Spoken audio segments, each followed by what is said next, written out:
What is up, guys? Welcome back to the channel. Hopefully you all are having a great weekend. We have an exciting episode for you guys. Now, we get a lot of questions in the hobby, whether you're new or a veteran, you've been collecting for a long time. We always want to try to understand where we find our cars, what cases they come out of, which ones to look for, how to read base codes, all of that good stuff we're going to be incorporating in this episode. I did a lot of homework for you guys so you don't have to do it. So of course, if you're new to the channel, I definitely appreciate you clicking on this episode. And of course, as always, don't forget to hit that subscribe button as well as that notification bell so you can stay tuned for all of our future content. So like I said, guys, we always try to figure out and decode these kind of things. We're going to be going over card variations, base variations, releases, what to look for when you're at your big box stores of cases. And like we like to promote, guys, we don't like you pallet rating and taking boxes from employees and all that stuff. If you get a chance and the employee says, hey, you want to open this up and go through it, go ahead. We've done it. Everyone in the community has done that before.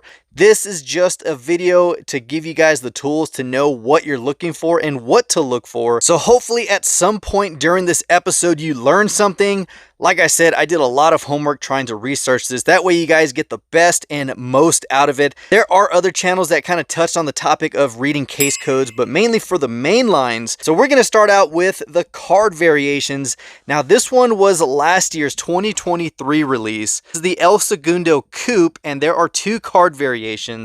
You can see you have a chrome bumper variation and a black bumper, but which one is the correct one and which one actually came first? You can always tell by the back of the J hook. So if you turn it over, you do have your case code on which case this came out of.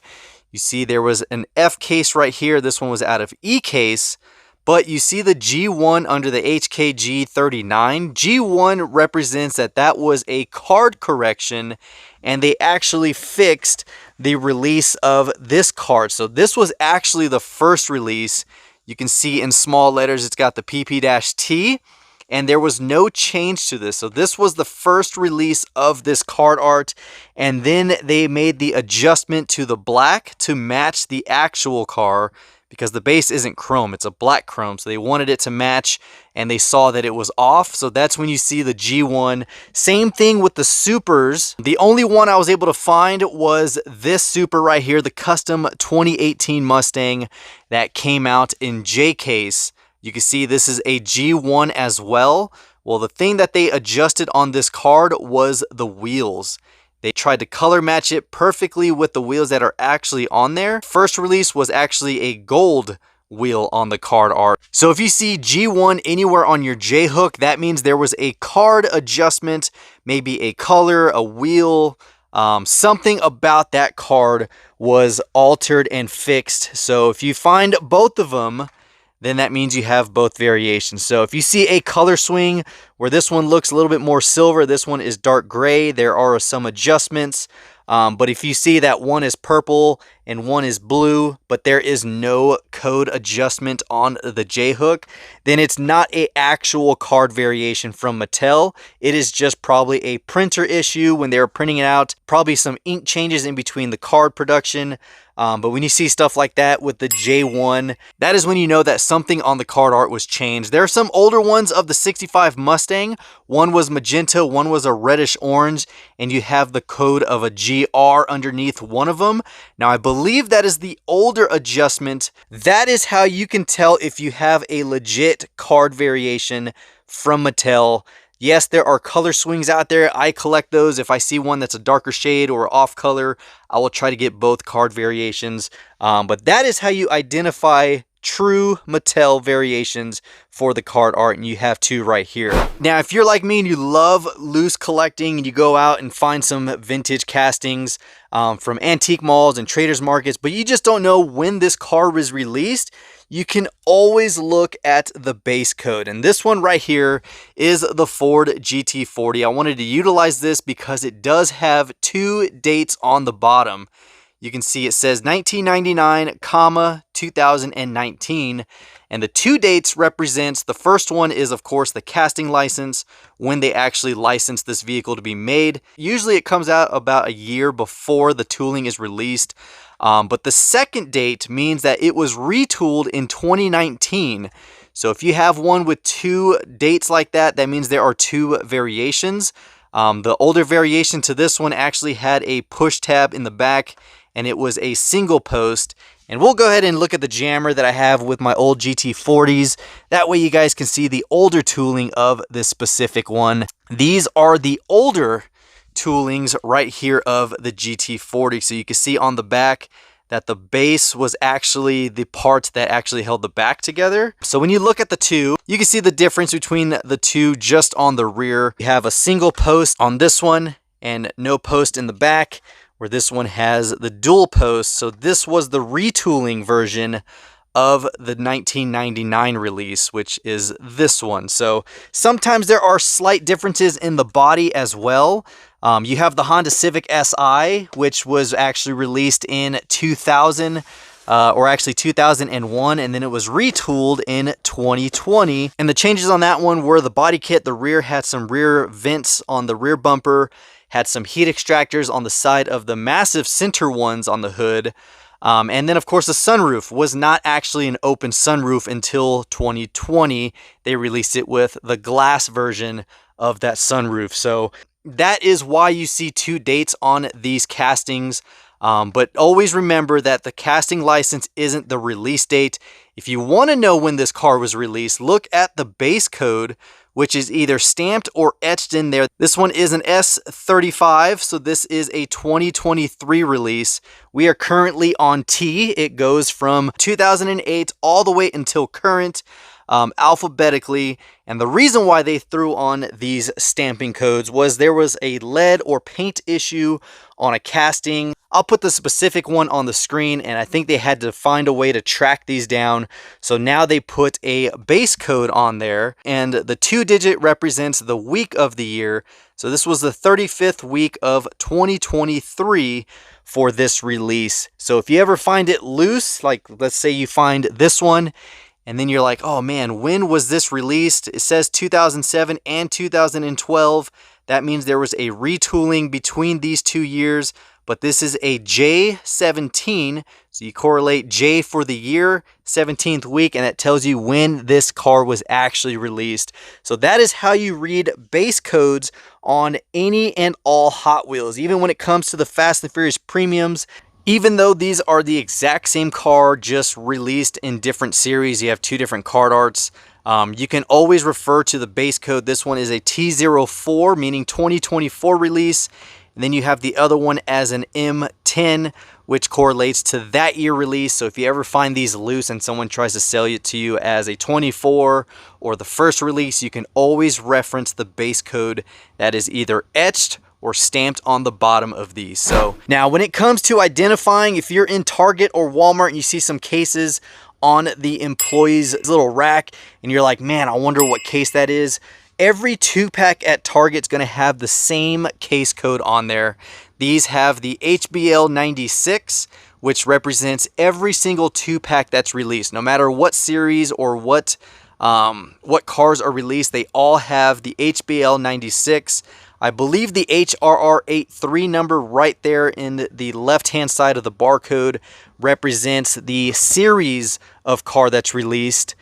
This one right here is the Mazda Miata, also out of the HBL 96, but is an HRR 75. So I'm thinking it's correlating to how they're released, just like the SKU codes on the back of the Hot Wheels. When you look at this one, this is F case.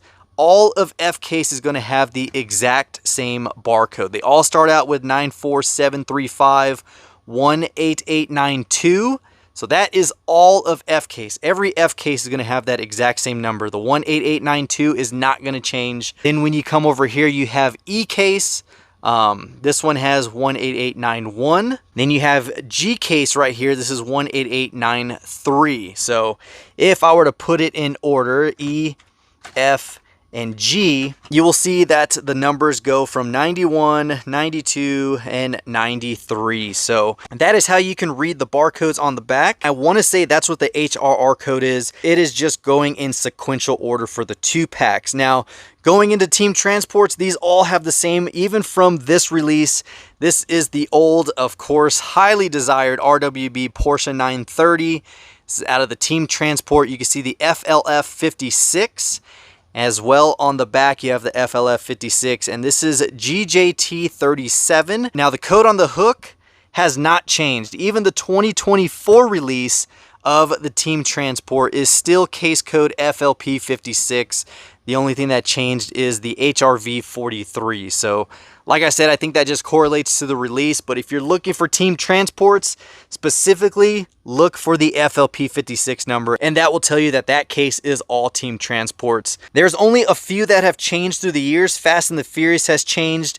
If you look at this one, this was actually a GBW 75. All GBW 75s were Fast and the Furious. And then in 2024, they changed things up. Now they are all HNW 46s. So anytime you see that case code, all Fast and the Furious. Pop Culture is another one that changed. This one is now HXD 63. But before it was, oh man, I can't remember. But I'll put it on the screen for you guys. But anytime you see that case code, they're all going to be the Pop Culture sets. Boulevards have not changed. These have been around for a long time, and they are always case code GJT68. So anytime you see that, they are always going to be the Boulevard set. Next up is, of course, the Hot Wheels Car Culture series. This one is actually FPY86. So if you see that one on the case, that is what you're getting. It is the Car Culture series, so it could be Exotic Envy. It could be whatever series is out of Car Culture. So that is how you read case codes on premiums. So like I said, keep your eyes out for the first series of letters and numbers on the cases, and it will correlate to which ones are actually being put out from Car Culture, Boulevard, Team Transport, and 2-packs.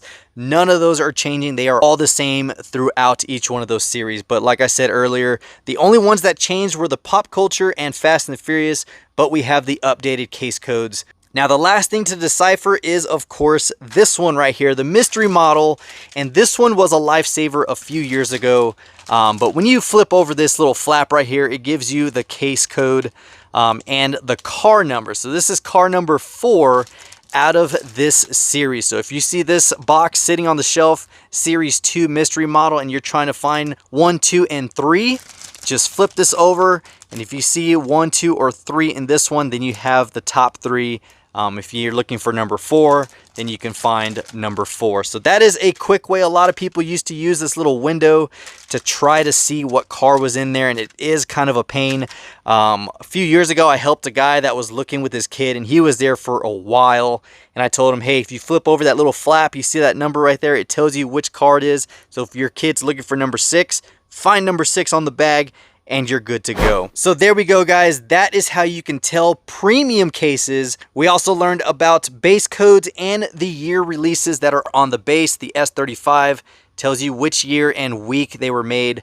Another fun fact for the stamp code on the bottom of the base, there are, of course, 52 weeks out of the year. If you have a number 53, that means that car was produced on leap year. So that is actually pretty cool. If you have a 53 in there, that just tells you that car was produced on leap year.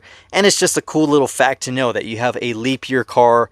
I haven't even looked at mine to see if I do have a leap year. So hopefully this helps you out, guys. There's a lot of info, a lot of stuff you can read on just the packaging alone. That's why I like to keep a lot of my collection carded, because there's so much information just on one card, telling you which case this came out of. I mean, you can look down here, L2593, that is a long card, US release. You have your international codes, you have your short card codes, and those will all be on the back of these. So hopefully you guys enjoyed this one. If you did, give it a huge thumbs up and comment down below if this information helped you guys. There wasn't anything else that tells you what case is a premium, which one's a transport, 2-pack. I'm trying to help you guys by doing the homework for you so you don't have to. If you want to see me go over something else in a future episode, let me know. Send me an email. And of course, that is all we have for this episode, guys. So until next time, Good luck hunting. Hopefully you can find what you are looking for now that you know the case codes for premiums, and let me know. So until next time, guys, this is the Mustang Hunter. Peace.